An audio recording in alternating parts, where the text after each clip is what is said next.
The afternoon sun filtered through the tall windows of Dragon's Den Martial Arts Academy, casting long shadows across the blue training mats. The air hummed with the familiar sounds of grappling, the soft thud of bodies hitting the ground, the whispered instructions between training partners, and the occasional grunt of effort. Sarah Chen stood at the edge of the mat, adjusting her crisp white belt for the third time. Her hands trembled slightly as she watched the other students warm up with fluid movements that spoke of months, even years, of dedicated practice. She had been coming to class for only 2 weeks, and each session felt like stepping into a world where she didn't quite belong.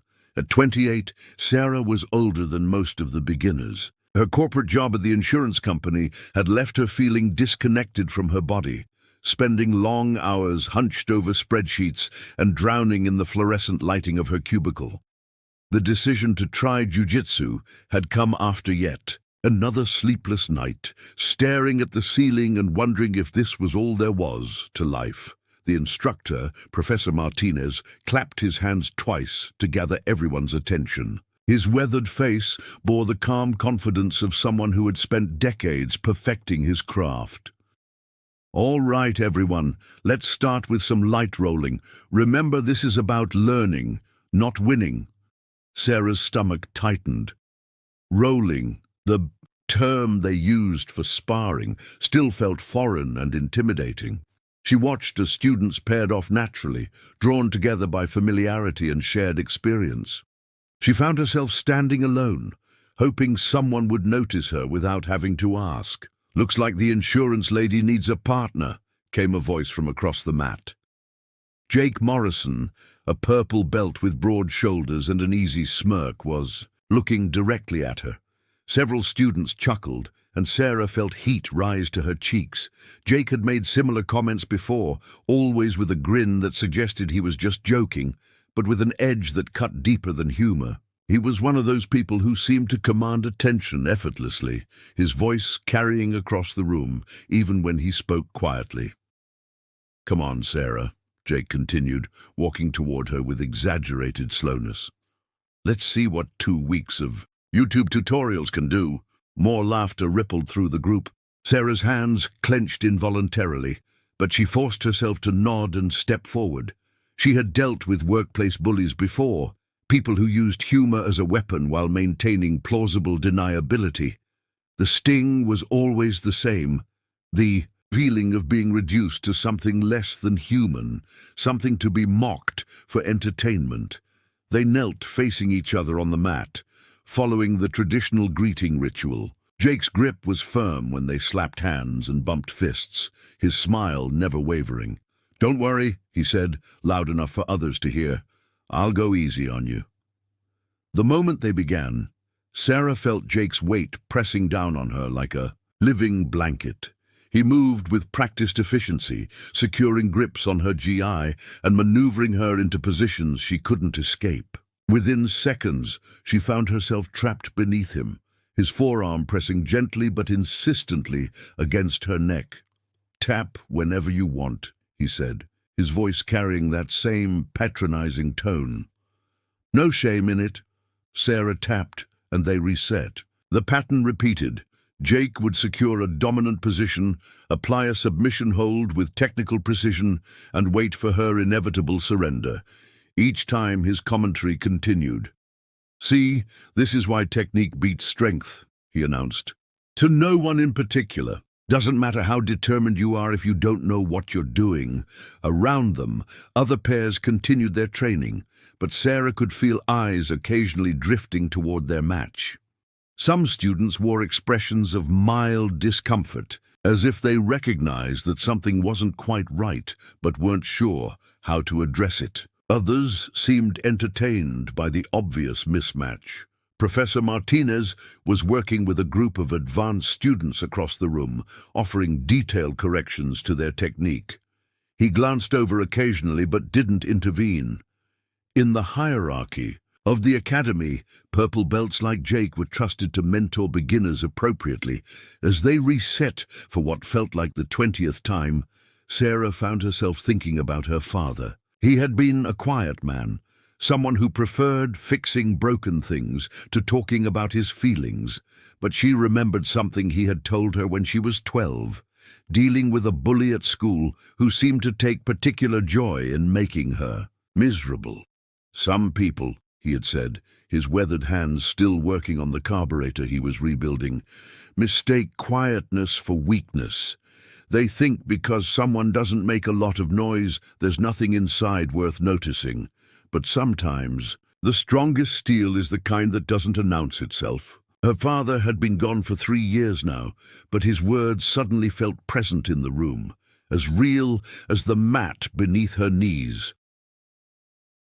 Jake reached for her collar again, moving with the same casual confidence he had displayed all afternoon. But this time, something was different. Sarah felt her body responding in ways that surprised her. Not the panicked flailing of someone drowning, but the fluid movement of water finding its way around obstacles. Her left hand caught Jake's wrist as he reached across her body. Her right hand found the back of his elbow. The movement that followed felt like muscle memory from a dream she couldn't quite remember, as if her body had been waiting patiently for her mind to get out of the way. Jake's eyes widened as he felt himself being swept off balance.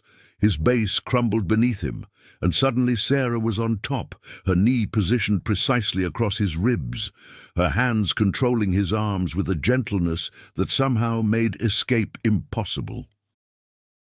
The room grew quiet. Even the other pairs seemed to pause in their training, sensing that something unusual was happening. Sarah looked down at Jake, seeing confusion and the beginning of panic in his eyes. His earlier confidence had evaporated, replaced by the very real understanding that he was trapped by someone he had dismissed as harmless. "Tap whenever you want," Sarah said softly, her voice carrying clearly in the sudden silence. No shame in it. Jake struggled for a moment, his purple belt experience telling him there had to be an escape he wasn't seeing. But Sarah's position was flawless, her weight distributed perfectly, her grips unbreakable despite her gentle touch. Finally, his hand slapped against her arm in surrender. They separated and sat back on their heels. Jake's face was flushed, his breathing slightly labored. Around them, the room slowly returned to its normal rhythm, but Sarah could feel the shift in atmosphere, the way conversations seemed more subdued, glances more curious than dismissive. "Where did you learn that?" Jake asked, his voice missing its earlier bravado. Sarah was quiet for a long moment, looking down at her hands. They were steady now, no longer trembling with nervousness or uncertainty. "My father taught me," she said finally. "Before he got sick, before he forgot most things, he used to say that the best lessons are the ones you don't realize you're learning until you need them." Jake nodded slowly, something like respect flickering in his expression. "He was a martial artist." "Navy," Sarah replied. 20 years. He never talked much about what he did, but sometimes when I was little, he would show me things. How to fall without getting hurt, how to get out of someone's grip, how to be still and wait for the right moment. She paused, remembering those quiet afternoons in their backyard, her father's patient voice guiding her through movements that had seemed like games at the time. Professor Martinez approached them, having witnessed the final exchange. His weathered face showed no surprise, only the quiet satisfaction of someone who had seen potential where others had seen only limitation. "Sometimes," he said, addressing both of them but looking directly at Sarah, "the best students are the ones who come to learn rather than to prove something.